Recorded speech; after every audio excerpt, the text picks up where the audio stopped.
اس پیغمبر اسلام کے فرمان کو مانتے ہیں کہ ہم میں سے ہر شخص مسئول ہے، تو پھر آپ بھی مسئول ہیں، ہم بھی مسئول ہیں، ہر شخص مسئول ہے اپنے دائرہ اختیار کی حد تک۔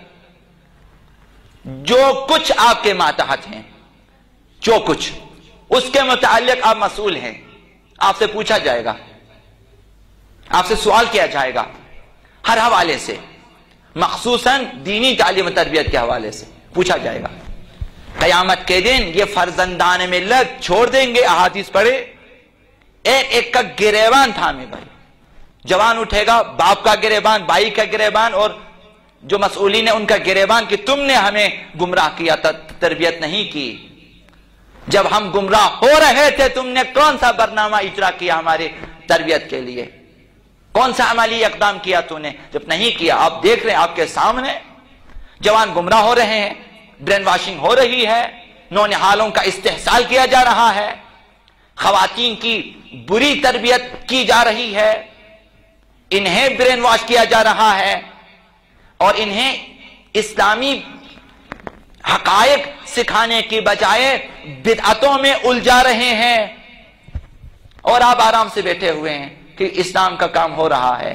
جب آپ دیکھتے ہیں کہ کسی مبارگاہ میں اگر چولہا جل رہا ہے، اگر دھواں نکل رہا ہے، اگر دیگیں پک رہے ہیں کہ اسلام کا کام ہو رہا ہے۔ اسلام کا کام کدھر ہوتا ہے؟ یہ صرف شکاموں کے لیے برنامہ ریزی ہے، اور کون سی تربیت ہو رہی ہے؟ یہ صرف کھانے پینے کا انتظام ہے۔ آپ سمجھتے ہیں کہ اسلام جو ہے پیش رفت کر رہا ہے۔ آپ دیکھیں تعلیم و تربیت کہاں پہ ہو رہی ہے، جوانوں کی تربیت کہاں ہو رہی ہے۔ تو آئیں کار حسینی انجام دیں۔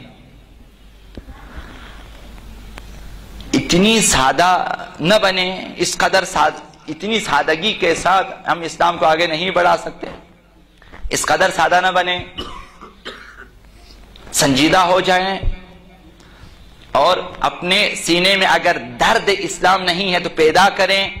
یہ درد قیمتی ہے، خداوند اجر اسی درد کی وجہ سے آپ کو دے دیتا ہے۔ تسبیح کی گنتی مہم نہیں ہے کہ آپ کس قدر تسبیح پڑھتے ہیں، گنتی مہم نہیں ہے، یہ دیکھا جائے گا کہ آپ کس لیے پڑھتے ہیں۔ عزاداری مہم نہیں ہے، یہ دیکھا جائے گا کہ عزاداری آپ کس مقصد کے لیے کرتے ہیں۔ میں نے عرض کیا کہ جب ایک شخص زینبی کردار ادا کرتا ہے تو اس سے حق حاصل ہے کہ عزاداری کریں۔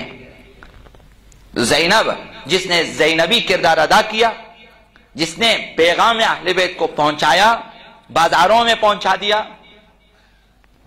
ان باغی امت تک، گروہ تک، اس قوم تک پہنچا دیا، ایک ایک کے کانوں میں، حتیٰ غیر مسلموں تک پہنچا دیا انہوں نے اپنے کردار کے ذریعے، اور اسلامی اقدار کا تحفظ بھی کیا انہوں نے، حتیٰ اپنی نمازیں قضا ہونے نہ دی انہوں نے، بعد تمام مشکلات و مصائب اسلامی اقدار کی حفاظت کی، اسلامی اصولوں کی پائبندی کی، اور کبھی دشمن کے سامنے سر نہیں جھکایا۔